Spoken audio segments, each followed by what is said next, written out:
जूते उतरवाए गए, कपड़ों के बटन तक जांचे गए। पाई पाई का हिसाब रखने वाली सुरक्षा व्यवस्था के बीच देश के 22 लाख छात्र परीक्षा केंद्र में बैठे थे। लेकिन उन्हें क्या पता था कि जिस सिस्टम पर वो भरोसा कर रहे थे उसकी रीढ़ की हड्डी पहले ही टूट चुकी थी।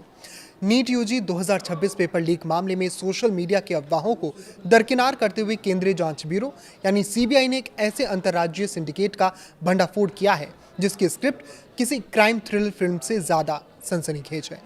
महाराष्ट्र से शुरू हुआ ये खेल हरियाणा होते हुए राजस्थान की सीमाओं तक जा पहुंचा, जहां देश के भविष्य को 10 से 15 लाख रुपए की बोलियों में नीलाम कर दिया गया। आइए सिलसिलेवार तरीके से समझते हैं कि आखिर इस पूरे मनी ट्रेल और नेटवर्क को किस तरह अंजाम दिया गया। नमस्कार, मैं आशुतोष जोशी और आप देख रहे हैं न्यूज़ 18। इस पूरे काले साम्राज्य की शुरुआत होती है पुणे की एक बॉटनी प्रोफेसर मनीषा गुरुनाथ मंडारे से, जिन्हें एनटीएनी क्षेत्रीय भाषा में प्रश्न पत्र का अनुवाद करने के लिए एक्सपर्ट पैनल में शामिल किया था। यह जिम्मेदारी देश के प्रति निष्ठा की थी, लेकिन लालच ने इस पर पानी फेर दिया। अनुवाद के दौरान मंडारे को बॉटनी और जूलॉजी के फाइनल पेपर का पूरा एक्सेस मिल गया और उन्होंने इसी सीक्रेट कंटेंट को चुराकर लीक कर दिया। 15 मई को जब सीबीआई ने उन्हें मथुरा के एक होटल से दबोचा, तब जाकर इस सिंडिकेट की पहली और सबसे मजबूत कड़ी सामने आई। 17 मई को दिल्ली की राउज एवेन्यू कोर्ट ने मुख्य आरोपी मनीषा मंडारे को 14 दिन की सीबीआई कस्टडी में भेज दिया है, जिससे अब इस नेटवर्क की और भी परतें खुलने की उम्मीद है। मंडारे ने पेपर चुराने के बाद लातूर के एक retired chemistry teacher PV Kulkarni से संपर्क साधा। कुलकर्णी का काम इस चुराए गए माल को प्रोसेस करना था। उन्होंने अप्रैल 2026 के आखिरी हफ्ते में पुणे स्थित अपने घर पर बेहद गुपचुप तरीके से चुनिंदा छात्रों को इकट्ठा किया। यहाँ मोबाइल फोन दूर रखकर छात्रों को केमिस्ट्री और बायोलॉजी के प्रश्न और उनके सटीक उत्तर हाथ से लिखकर रटवाए गए, ताकि कोई डिजिटल सबूत पीछे न छूटे। लेकिन इतने बड़े खेल को बड़े पैमाने पर चलाने के लिए रसूखदार खरीदारों और एजेंटों की फौज चाहिए थी, और यहीं पर एंट्री होती है मनीषा संजय वाघमारे की।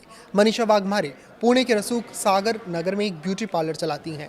दिलचस्प बात यह है कि 2 साल पहले वो अपनी ही बेटी का नीट क्लियर कराने के चक्कर में पेपर लीक माफिया के जाल में फंसकर लाखों रुपए गंवा चुकी थी।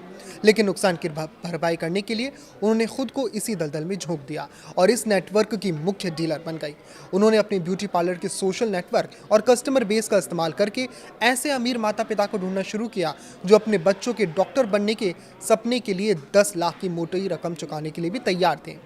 इस काम को आगे बढ़ाने के लिए उन्होंने अपने पुराने दोस्त और आयुर्वेद डॉक्टर धनंजय लोखंडे को भी इस सिंडिकेट में शामिल कर लिया।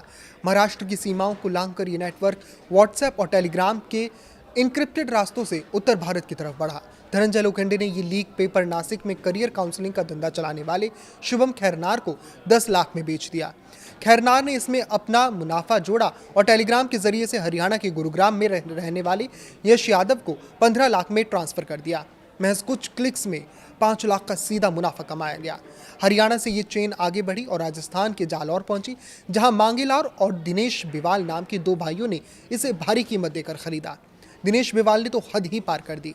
उन्होंने खुद अपने बेटे का भविष्य सुरक्षित करने के लिए इस चोरी के पर्चे का सौदा किया था। इस पूरे अंतर्राज्यीय रैकेट का अंत तब हुआ जब राजस्थान के सीकर में एक हॉस्टल मालिक के बेटे तक ये पर्चा पहुंचा और उस पिता की मुस्तैदी ने पुलिस में शिकायत दर्ज करा दी। सीबीआई भले ही आज इन 7 आरोपियों को सलाखों के पीछे पहुंचा चुकी है, लेकिन ये घोटाला समाज और हमारी शिक्षा प्रणाली पर एक गहरा और बदसूरत दाग छोड़ गया है। ये घटना साबित करती है कि जब तक परीक्षा कराने वाली संस्थाओं के भीतर ऐसे विभीषणों पर नकेल नहीं कसी जाएगी, तब तक बाहर की कड़ी सुरक्षा महज एक दिखावा बनकर रह जाएगी। ये समाज के नैतिक पतन का वो दौर है जहां माता पिता खुद अपने बच्चों का ईमानदारी की जगह शॉर्टकट और भ्रष्टाचार का पाठ पढ़ा रहे हैं। अगर अब भी इस लचर प्रणाली को पूरी तरह से रिबूट नहीं किया गया, तो देश के लाखों ईमानदार और दिन रात मेहनत करने वाले छात्रों को इस देश की व्यवस्था से भरोसा हमेशा के लिए उठ सकता है। इस पर आपकी क्या राय है, हमें कमेंट करके जरूर बताएं। लाइक करें, शेयर करें और इसी तरह जुड़े रहें। नमस्कार।